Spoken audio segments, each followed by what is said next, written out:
What is going on, guys? This is Louis, aka Kumatara from my gaming peoples, and we are gonna have a little sit down with Supercraftscars about the Vaydor and its future. Stick around.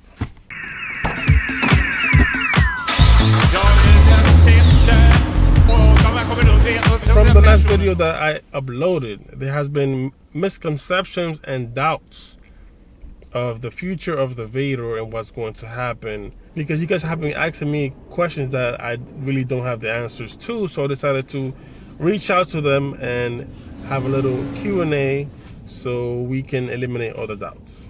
So question number one asks, now that the Supercraft owns the Vaydor G35 body kit, what are your plans for the Vaydor? And then they replied, low volume manufacturing, tube chassis will be completed in 9 months, and G35 will be phased out completely. And then I asked, meaning it will be its own car? And then they said, yes. Every now and then I'll offer a body kit for sale, but I'm going to raise the price to $20K. Now, does that mean he meant from $11K to $20, and then you have to order the interior, or does he mean the entire thing together for $20K instead of less than $20K? I forgot to ask him that.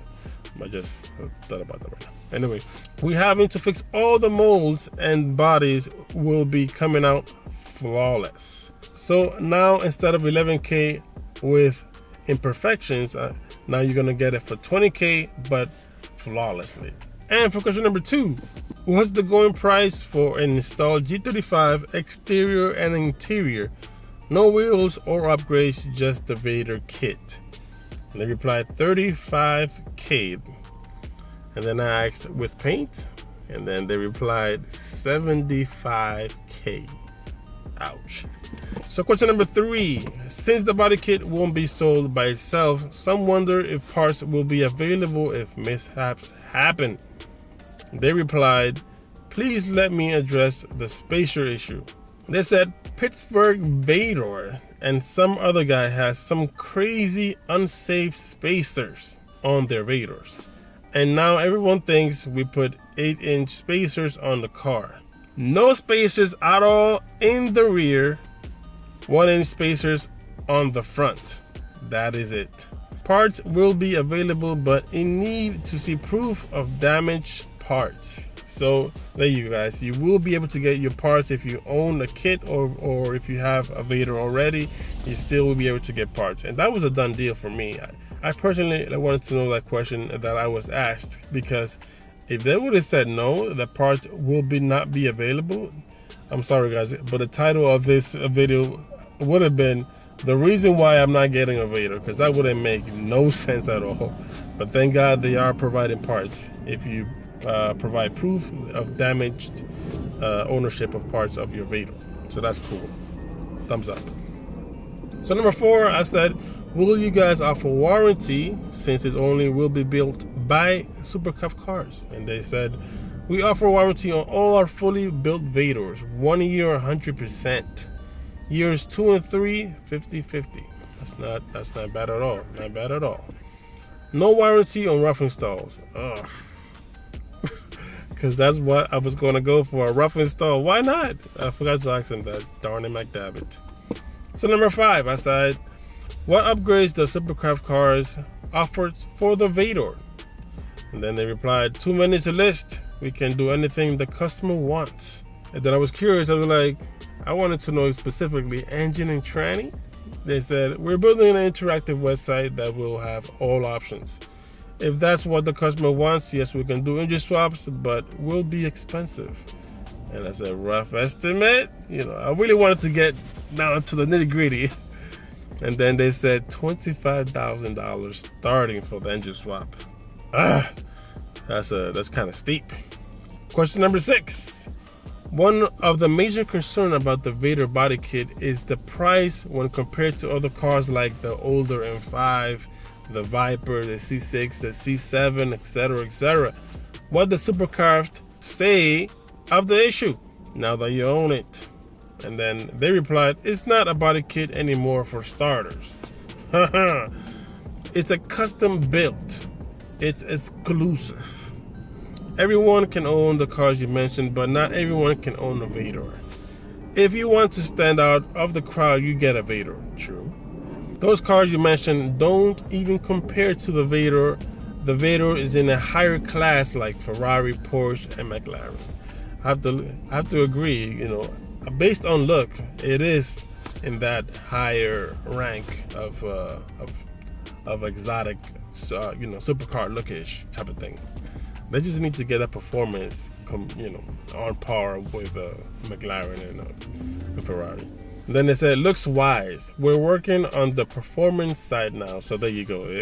Answer my own freaking statement.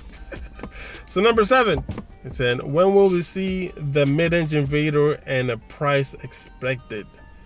They replied, price will be $125K or higher for sale to the public 2020.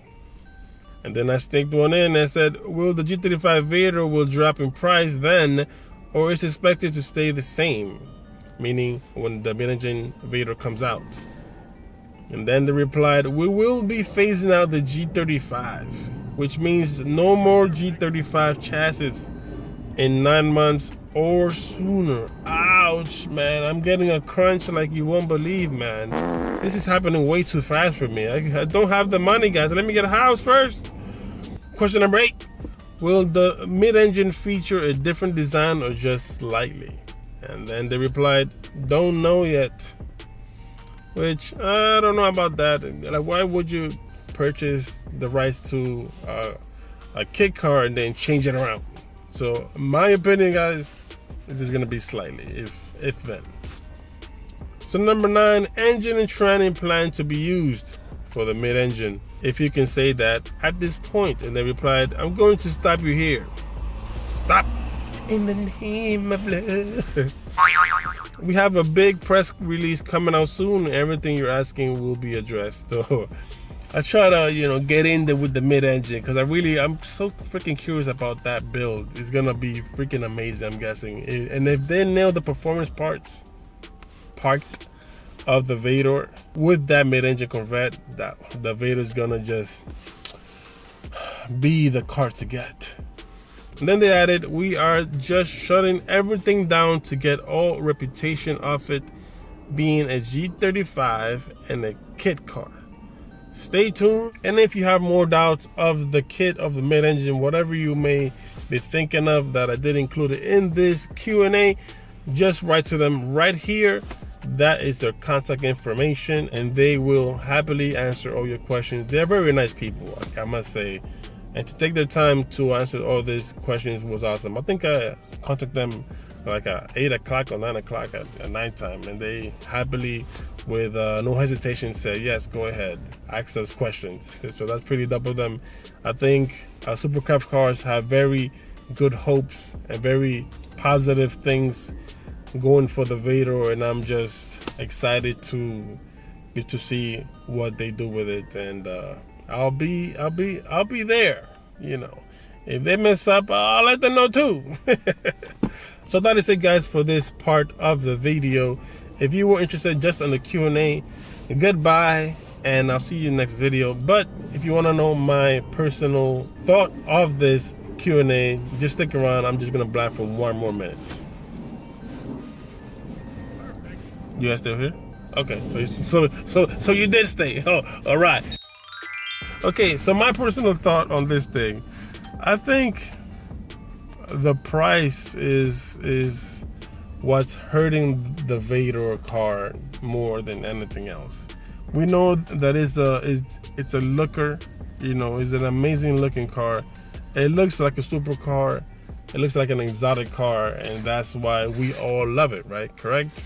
If they get the performance parts up to Ferrari level and Porsche level, then I'm telling you, the Vaydor will be just the car to get for 2020. I'll be the first one to order my mid-engine.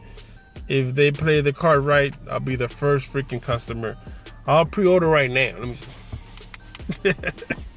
if they have a pre-order thing, I'll get on it if they get it right. So if you knew and you enjoyed this video, give me that like button and subscribe, because I will be making more content of the Vaydor, of course, and the G and my Motorsport. So until next time, take care and ciao.